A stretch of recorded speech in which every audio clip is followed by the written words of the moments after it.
Hey guys, Sean here with Vulcan Performance. Today we're going to talk about the myths behind muscle cramps. Why do we have muscle cramps? And how can those muscle cramps be different? A lot of times we'll have a cramp in a certain setting and it'll feel totally different than a cramp we had in another setting. So what's the reason for that? We're talking about 4 different types of causes of a muscle cramp, and we're going to linger on the first, second, and third types, and the fourth we'll mention briefly. The first type is a cramp caused by dehydration. The second cramp is a cramp caused by muscle fatigue. The third type is a cramp caused by a term called insufficiency, and we'll get into insufficiency a little bit more later. And the fourth type is a cramp or a tetany cramp, or a cramp caused by low levels of sodium, magnesium, or calcium. And the reason why sodium, magnesium, and calcium are such big deals is because they all regulate the transmission of nerve impulses at the muscular level. So I want you to think about any type of musculoskeletal issue that may arise, or issue that may seem physical. There's always a neural component behind it, and primarily it's probably more of a neural issue than it is an actual musculoskeletal issue. So the reason why sodium level is affected, because it's a nerve transmission. Magnesium is the same way. If you have low magnesium, it's going to have impaired nerve transmission. Your body doesn't know what to do, so it ends up just cramping up because it's restricted. And you can have, there's a couple different ways that you can have this. You can just have low magnesium or sodium or calcium in your diet, and that can destroy some of your muscle activation. You can also be pregnant. If you're pregnant, you're supplying nutrients to 2 beings in your body, yourself and the baby, and your nutrient levels can drop that way. You can become very anemic when you're pregnant, and your iron levels may drop. When your iron levels drop, it's harder to carry oxygen, and that goes into a role. So we're briefly going to touch on that part, but I want to talk about the first type, and a muscle cramp caused by dehydration, and why that muscle cramp occurs. And it comes down to, when you are dehydrated, you have less water running through your body, then your blood vessels constrict.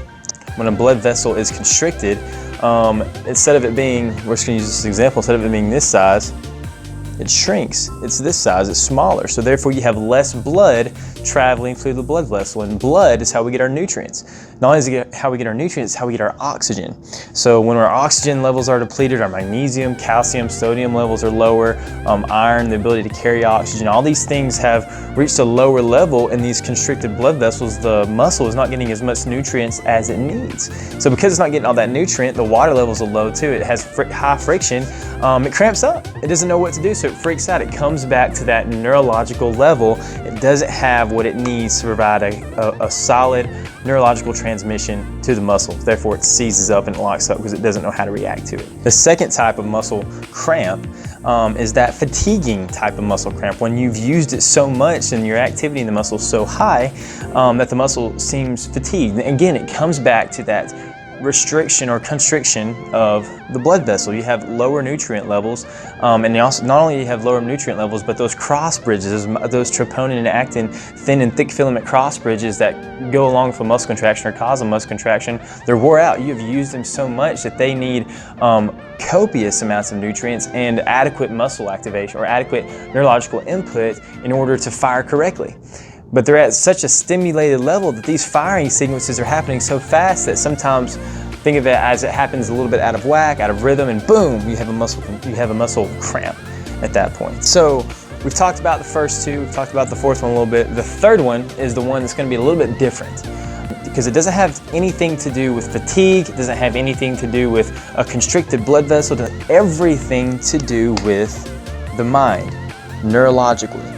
So we're going to use a term here called insufficiency, or a term I like to call active insufficiency. I'm going to talk about this later on in its own post separate to this. You can check that out. But the term active insufficiency, what that means is you have a passive range of motion. So I want you to think about hip flexion or stretching your hamstring. Okay, you can go so far into it passively, but when you try to do that actively, you don't have nearly as much range. You're missing that there. So think about doing yoga or Pilates, or some of you guys who do ROMWOD. You get in these positions and all of a sudden you cramp up, and you realize you could be cramping up in the first 30 seconds of Pilates or yoga. And it's not because you're tired or fatigued or dehydrated, it's because you are entering a range of motion that you're not comfortable with, that your mind hasn't experienced before.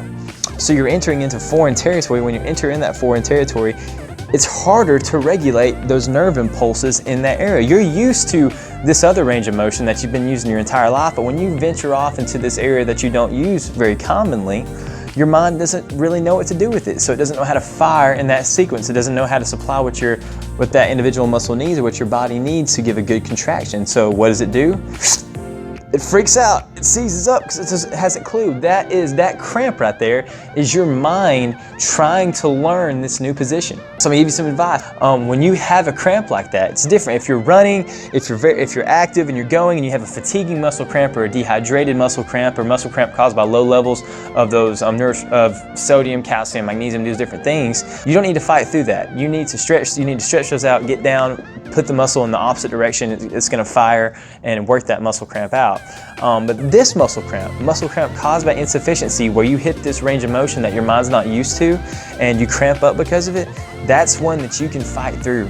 That's one that you can sit there and battle out, and it's hard to do, but that's the only way, because your mind is truly trying to learn this new position. It's truly trying to figure out where this range of motion is coming from and how does it contract in that position.